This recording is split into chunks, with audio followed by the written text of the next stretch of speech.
দাঁড়িয়ে রয়েছি ভাটপাড়া পুরসভার 15 নম্বর ওয়ার্ডের পূর্বাশাপাড়া এলাকায়। স্থানীয় বাসিন্দাদের অভিযোগ, দীর্ঘদিনের নিকাশি ব্যবস্থার অবস্থা মারাত্মক পরিমাণে খারাপ। বর্ষা আসলেই হাঁটু অব্দি জল উঠে যায়, যাতায়াত করতে পারেন না তারা। যারা স্কুল পড়ুয়া, যারা এখান থেকে স্কুলে যান, তারাও যাতায়াত করতে তাদের প্রচন্ড সমস্যা হয়। পৌরসভাকে জানানো কি, আমি তো গতবার আমরা সকলেই মিলে গেছিলাম, গিয়ে যে গোলঘরে সে পার্টি অফিসে গেছিলাম, কথা টথা বলেছি, খালি শুধু একই কথা বলে যে হয়ে যাবে। আরে ওখানকার চেয়ারম্যান সবগুলো আসছে বসে থাকে না, কাউন্সিলর সব কিছু তাকে জিজ্ঞাসা করেছি,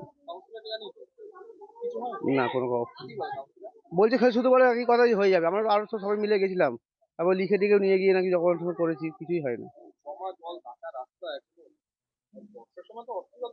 হ্যাঁ নিশ্চয়ই হয়, আমি বেরোতে পারি না তো রাস্তা দিয়ে, এমন অবস্থা, কি করা যাবে। এই তো হ্যাঁ, কাজে কর্মে সব দিকে তো অবশ্যই একটুখানি বৃষ্টি হলে পরেই জল জমে যাচ্ছে।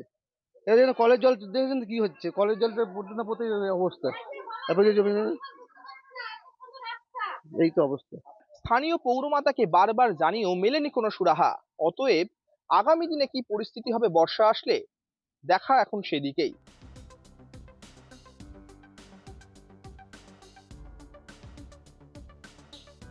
আপনাদের মাধ্যমে শুনলাম যে একটা জল জল জমে রয়েছে।